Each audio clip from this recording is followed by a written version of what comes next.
Hello, everyone. Today, I will be retelling a film called Welcome Home. Enjoy watching, everyone. You will definitely like this film. The plot of this film surprised me very much. Brian refuses, still haunted by the betrayal.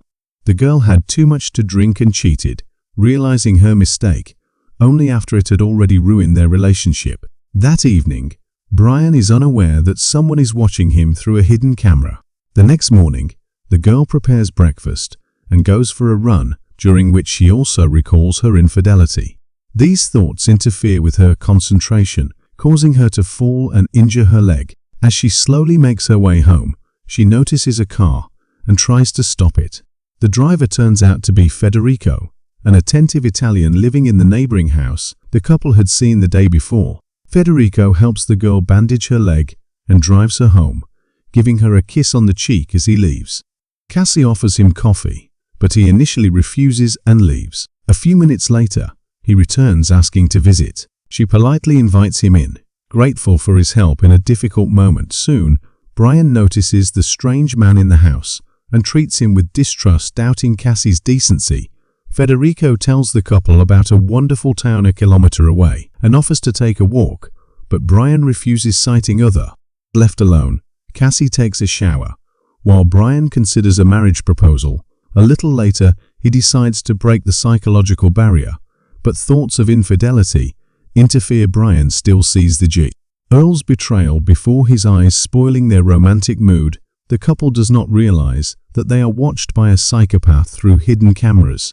As it turns out, this is Federico, who lives nearby. Sometime later, Federico gives Cassie and Brian a ride into town so they can unwind. Along the way, Cassie confides in her neighbor, talking about meeting Brian and the problems in their relationship. Upon arriving in town, Brian thanks Federico for his help, but again becomes jealous. At some point, he reminds Cassie of the betrayal and admits that he knows about the calls from her secret admirer.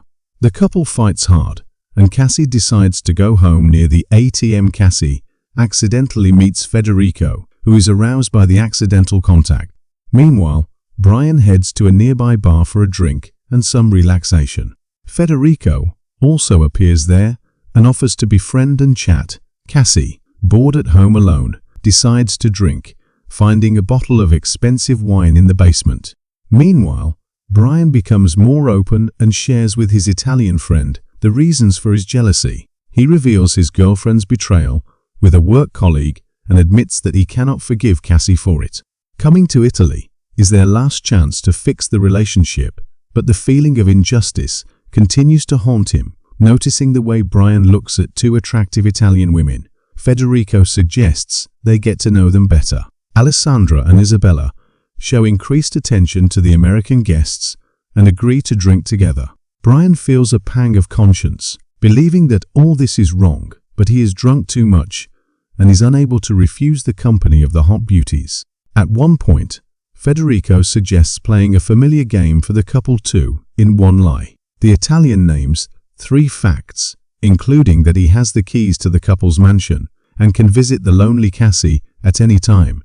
That night, Federico decides to follow through with his plan and sneaks into the house. Reaching the 2nd floor, he goes to Cassie's bedroom and touches her. Cassie, sensing this, assumes it's Brian, unaware of the psychopath. In the morning, Brian wakes up in a strange bed in a motel and realizes that he made a mistake. After losing his mobile phone, he returns home as soon as possible and not mention his betrayal. While taking a shower, Brian notices traces of Italian women's lipstick on his body and hopes to hide it from Cassie. Remembering what Federico said about the keys and wanting to visit Cassie, Brian asks her if they had any guests, but she doesn't recall any. Eventually, the couple fights out of unfounded jealousy, and Brian decides to go for a walk. Cassie goes to the bathroom to shower and change, unaware that Federico is still spying on her. At the same time, Brian goes to the next house to talk to the Italian. Once inside, Brian realizes that this building is uninhabitable and that Federico has been deceiving them all along. He may not be who he said he is, and this realization scares Brian into rushing back home. At the same time, Federico visits Cassie and offers her a dinner of rabbit he caught on his last hunt. Back at his house, Brian understands Federico's intentions and tries to get the so-called neighbor out. The Italian is in no hurry to leave and blackmails the American, threatening to tell his girlfriend about his escapade with the too attractive, fearing exposure. Brian reluctantly agrees to remain silent and endures Federico's unwelcome presence. The evening conversation becomes increasingly tense, with some of Federico's words frightening not only Brian, but also Cassie. Soon, Cassie goes to the kitchen to take the dirty dishes, and Brian again tries to drive Federico away, threatening him with the police. Once the neighbor leaves, Cassie admits that Federico scares her a lot, and maybe Brian's fears were not unfounded. Seeking protection, Brian calls owner of the house to report a suspicious man hanging around. Meanwhile, Federico returns to his hideout, continuing to watch the couple through security cameras. A close friend calls the psychopath, but he ignores the call. At one point, Brian decides to be honest with Cassie, admitting that he had been drinking at a bar and met two attractive women. He doesn't deny that he drank too much, but insists he doesn't remember enjoying their company or cheating on her. Cassie forgives Brian and offers to build their relationship on trust. Soon after, Cassie goes to take a shower and asks Brian to wait for her in the bedroom. Brian goes down to the basement to get a bottle of wine, but the door suddenly closes, clearly not by accident. He starts screaming, but Cassie doesn't hear anything as Federico, who is snuck into the house, turns on loud music. Hearing a romantic melody, Cassie goes to the bedroom and finds a gift from Brian. Meanwhile, Brian discovers a small door hidden behind a rack of bottles and finds himself in an underground passage. After navigating a maze, he finds an exit leading to another part of the house and successfully escapes the trap. Hearing a commotion in the kitchen, Federico realizes that Brian has gotten out and is on the run. Cassie removes the blindfold and finds her boyfriend's phone with a few missed messages on it. After watching the videos, Cassie realizes that Brian cheated on her with two attractive Italian girls. At the same time, Brian is in the living room and sees on the screen what happened in the bedroom a couple of minutes ago. He assumes that Cassie cheated on again, but this time not with a colleague but with Federico. The psychopath watches the couple suffering through the cameras, hoping they will break up due to another conflict. Everything goes exactly as planned as Cassie and Brian accuse each other of betrayal. At one point, Cassie throws Brian's phone, accidentally breaking a mirror and revealing a hidden camera on the wall. The couple realizes that Federico has been watching them all this time. Brian decides to call the police, but Federico hurriedly returns to the house to prevent this.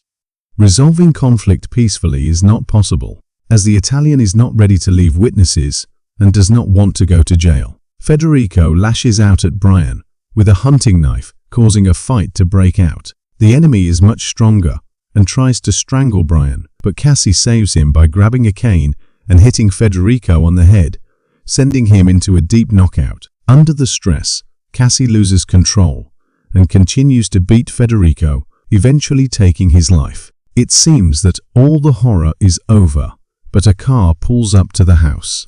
Not wanting to go to jail, the couple quickly hides the traces of the crime and conceals Federico's corpse in the next room. Eduardo, the owner of the house, arrives in response to Brian's call. The couple claims that all the terrible things are over and they are now fine. Eduardo insists on looking around to ensure their safety. It soon becomes clear that Eduardo and Federico were accomplices, setting up cameras to spy on couples. Federico was a psychopath, and Eduardo used the recordings to make money through blackmail. Going to the shelter, Eduardo reviews the records and realizes that the guest killed Federico. Returning to Cassie, Eduardo covers the cell with his jacket, intending to kill the guests and leave no evidence.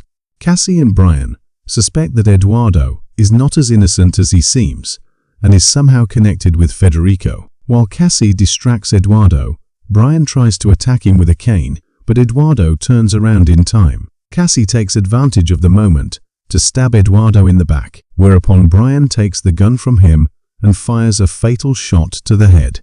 Soon, the couple finds a room with monitors, allowing them to detect hidden cameras.